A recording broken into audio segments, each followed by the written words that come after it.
আসসালামু আলাইকুম ওয়া রাহমাতুল্লাহ। আপনাদের জন্য সর্বাত্মক চেষ্টা করি প্রত্যেকটা হলুদ, মরিচ, ধনিয়া, ভাজা জিরার গুঁড়া এবং পাঁচফোড়ন সবগুলো যাতে ইনটেক থাকে। দেখেন, হলুদ কেনার পরে হোলসেল মার্কেট থেকে আনার পর রোদে শুকানো হয়।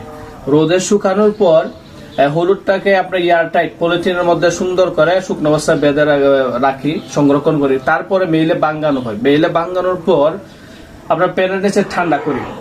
এখন প্যাকেট করার জন্য দেখছি যে হলুদের মধ্যে আপনার যে চাপা চাপা বলে এটাকে হালকা ওই আপনার হলুদের যে চামড়াটা আছে এটা যখন বেসে থাকে তরকারি, অনেকে বললেন। তাই আপনাদের জন্য যাতে তরকারির উপর বেসে না থাকে এই কারণে এগুলোকে চালনিতে চাইলে আপনার এগুলো দূর করে ফেলতেছে। এই যে হলুদের এগুলা যা আপনার তরকারির জন্য আপনাদের বিব্রত অবস্থা ফেলে দেয় যে এগুলো কি বেসে উঠে, যাতে এই সমস্যায় পড়তে না হয়।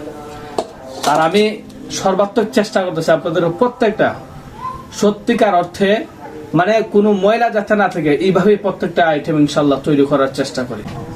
তাই আপনারাও চেষ্টা করবেন আমার ভিডিওগুলো শেয়ার দেওয়ার। আপনি না কিনলে সমস্যা নেই, আমার ভিডিও শেয়ার দিবেন, কারণ এই ভালো জিনিস সবাই পায় না। বাজারে যেখানে যত্রতত্রে মশলা আপনার পরিষ্কার পরিচ্ছন্ন হবে এগুলা তৈরি করা হয় না।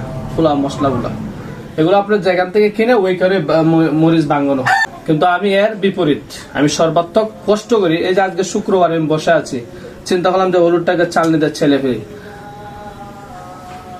যাতে আপনারও হলুদটা খাইতে আরামদায়ক হয় এবং আমার জন্য খুব ভালো লাগে যে আমি আপনাকে ভালো জিনিস দিচ্ছি। আমারও একটা তৃপ্তির বিষয় আছে। শুধু টাকা ইনকাম করলে হবে না, মানুষকে ভালো কিছু দিতে হবে। সবাই ভালো থাকবেন, ভিডিওটা শেয়ার দিবেন। আসসালামু আলাইকুম।